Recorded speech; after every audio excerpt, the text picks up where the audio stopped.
Aryan kelvin viral होने का असली राज क्या है?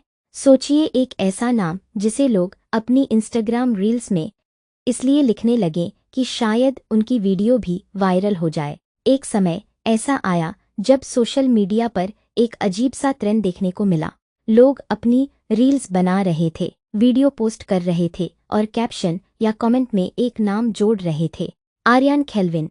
कई लोगों का मानना था कि अगर इस नाम को अपनी रील में डाल दिया जाए तो एल्गोरिदम वीडियो को ज़्यादा लोगों तक पहुंचा सकता है। लेकिन सवाल ये है, आखिर आर्यन केल्विन कौन है? और उससे भी बड़ा सवाल, क्या सच में उनके नाम में कोई ऐसा सीक्रेट था जो किसी भी वीडियो को वायरल कर सकता था? या फिर इसके पीछे एक ऐसी कहानी थी जिसे ज़्यादातर लोग समझ ही नहीं पाए? आज की कहानी इसी रहस्य की है। शुरुआत कहाँ से हुई? आर्यन केल्विन की कहानी किसी बड़े शहर के लक्जरी स्टूडियो से शुरू नहीं हुई। वह झारखंड के धनबाद से आते हैं और उन्होंने अपने कंटेंट की शुरुआत बहुत बड़े रिसोर्सेस के साथ नहीं की थी। शुरुआत में उनके पास कोई बहुत बड़ा प्रोडक्शन सेटअप नहीं था, ना बड़ी टीम, ना महंगा स्टूडियो, ना कोई बहुत बड़ा सेलिब्रिटी नेटवर्क। लेकिन उनके पास एक चीज़ थी, लोगों की जिंदगी को समझने की क्षमता।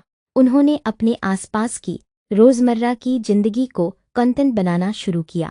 घर की छोटी छोटी बातें, दोस्तों के बीच की बातें, मिडिल क्लास परिवारों की सिचुएशंस, छोटे शहर की जिंदगी और वो मोमेंट्स जिन्हें हम रोज देखते तो हैं लेकिन उनके बारे में कभी सोचते नहीं। यही उनकी सबसे बड़ी ताकत बन गई। लोगों को उनका कंटेंट पसंद क्यों आया? सोशल मीडिया पर आज लाखों वीडियोस अपलोड होते हैं, लेकिन हर वीडियो वायरल नहीं होता। क्यों? क्योंकि वायरल होने के लिए सिर्फ अच्छी कैमरा क्वालिटी काफ़ी नहीं होती।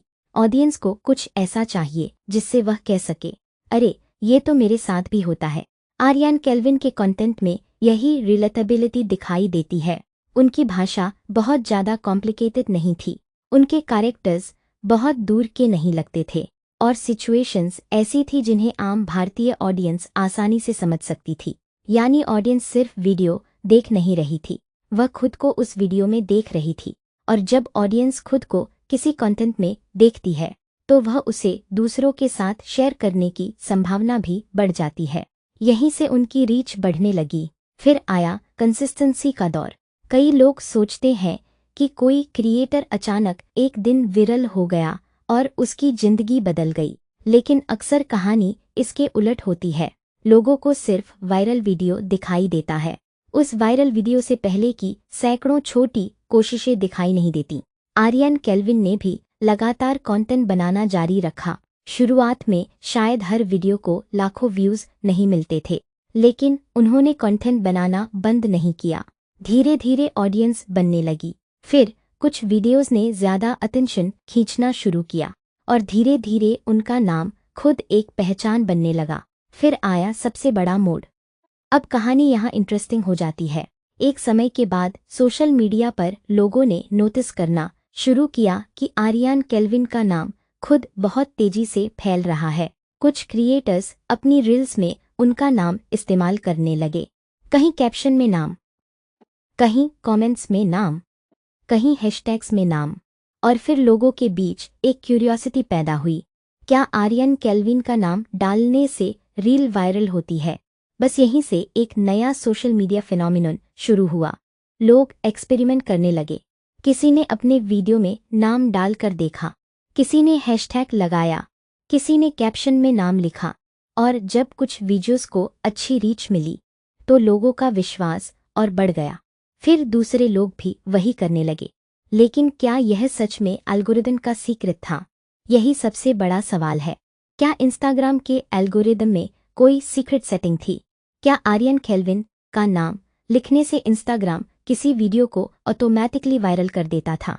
ऐसा कोई गारंटीड फॉर्मूला साबित नहीं हुआ है। असल में यहाँ साइकोलॉजी और सोशल मीडिया बिहेवियर ज़्यादा इंटरेस्टिंग है। जब हजारों लोग किसी एक नाम के बारे में बात करने लगते हैं तो वह नाम खुद क्यूरियोसिटी पैदा करता है। लोग सर्च करते हैं, आर्यन केल्विन कौन है? फिर उनके वीडियोस सामने आते हैं। लोग वीडियोस देखते हैं, कुछ लोग शेयर करते हैं और फिर दूसरे क्रिएटर्स उस ट्रेंड को कॉपी करते हैं।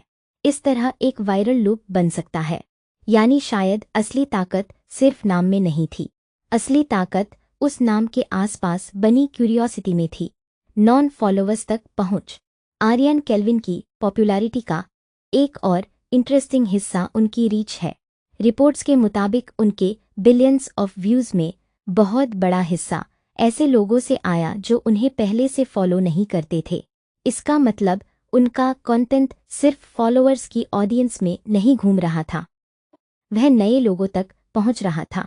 और यही किसी क्रिएटर के लिए बहुत बड़ा टर्निंग पॉइंट होता है, क्योंकि जब कोई प्लेटफॉर्म किसी क्रिएटर के कंटेंट को उसके फॉलोअर्स के बाहर पुश करता है तो क्रिएटर तेजी से ग्रो कर सकता है।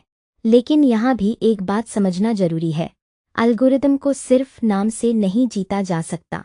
अगर कंटेंट लोगों को रोकता नहीं है, लोग पूरा वीडियो देखते नहीं हैं, शेयर नहीं करते और वापस नहीं आते, तो सिर्फ किसी बड़े क्रिएटर का नाम लिख देने से लॉन्ग टर्म सक्सेस नहीं मिलती। फिर आया इमोशनल मोमेंट। आर्यन केल्विन की जर्नी सिर्फ कॉमेडी या एंटरटेनमेंट तक सीमित नहीं रही। उनकी मां के साथ महिंद्रा स्कॉर्पियो S11 खरीदने वाला वीडियो भी लोगों के बीच काफी चर्चा में आया। क्यों? क्योंकि यहाँ सिर्फ एक कार नहीं थी, यह एक स्टोरी थी। एक लड़का, स्ट्रगल, उसका परिवार और अपनी मां के साथ सक्सेस शेयर करने का मोमेंट। ऐसे मोमेंट्स ऑडियंस को इमोशनल कनेक्शन देते हैं। लोग सिर्फ यह नहीं देखते कि क्रिएटर ने क्या खरीदा, वे ये देखते हैं कि यह इंसान यहाँ तक पहुंचा कैसे, और यही स्टोरी टेलिंग की ताकत है। तो आर्यन केल्विन का असली वायरल फॉर्मूला क्या है? अगर पूरी कहानी को एक फॉर्मूला में समझें तो शायद वह कुछ ऐसा होगा। रिलेटेबल कंटेंट, देसी identity, consistency, shareable situations, curiosity, emotional connection, strong personal brand. यही शायद उनकी सफलता का ज़्यादा रियलिस्टिक एक्सप्लेनेशन है। सिर्फ किसी का नाम कैप्शन में लिखना कोई मैजिक बटन नहीं है। सबसे बड़ी सीख, आर्यन केल्विन की कहानी से कंटेंट क्रिएटर्स के लिए सबसे बड़ी सीख क्या है? पहली, अपने ऑडियंस को समझो। आपको यह पता होना चाहिए कि आपका व्यूअर किस बात पर हंसेगा, किस बात से इमोशनल होगा और किस सिचुएशन में खुद को देख पाएगा। दूसरी, अपनी पहचान बनाओ। आज सोशल मीडिया पर कंपटीशन बहुत ज़्यादा है। अगर आपका कंटेंट किसी भी दूसरे क्रिएटर जैसा दिखता है तो ऑडियंस आपको याद नहीं रखेगी। लेकिन अगर आपकी अपनी लैंग्वेज, कैरेक्टर्स और स्टोरी टेलिंग स्टाइल है तो धीरे धीरे आपका नाम खुद ब्रांड बन सकता है। तीसरी, कंसिस्टेंसी रखो। एक वायरल वीडियो आपको व्यूज़ दे सकता है, लेकिन लगातार अच्छा कंटेंट आपको ऑडियंस देता है, और ऑडियंस ही लॉन्ग टर्म करियर बनाती है। चौथी, ट्रेंड को समझो लेकिन उसके पीछे मत भागो। आर्यन केल्विन के नाम का ट्रेंड एक इंटरेस्टिंग एग्जाम्पल है, लेकिन किसी ट्रेंड को कॉपी करके वायरल होना गारंटीड नहीं है। आज जो काम कर रहा है जरूरी नहीं कि कल भी वही काम करे। इसलिए ट्रेंड से ज़्यादा जरूरी है अपना कंटेंट मजबूत बनाना। आखिर में, आर्यन केल्विन के वायरल होने का राज शायद कोई एक सीक्रेट नहीं है, ना कोई मैजिक हैशटैग, ना कोई गारंटीड एल्गोरिदम ट्रिक, और ना ही सिर्फ उनका नाम। असल कहानी उससे कहीं ज़्यादा इंटरेस्टिंग है।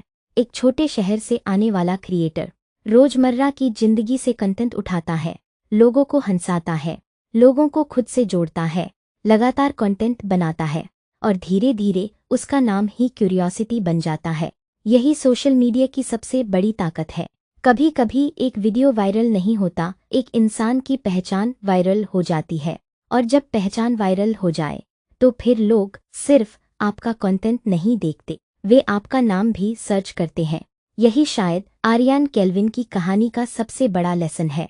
वायरल होने की कोशिश मत करो, ऐसा कंटेंट बनाओ जिसे लोग याद रखना चाहें।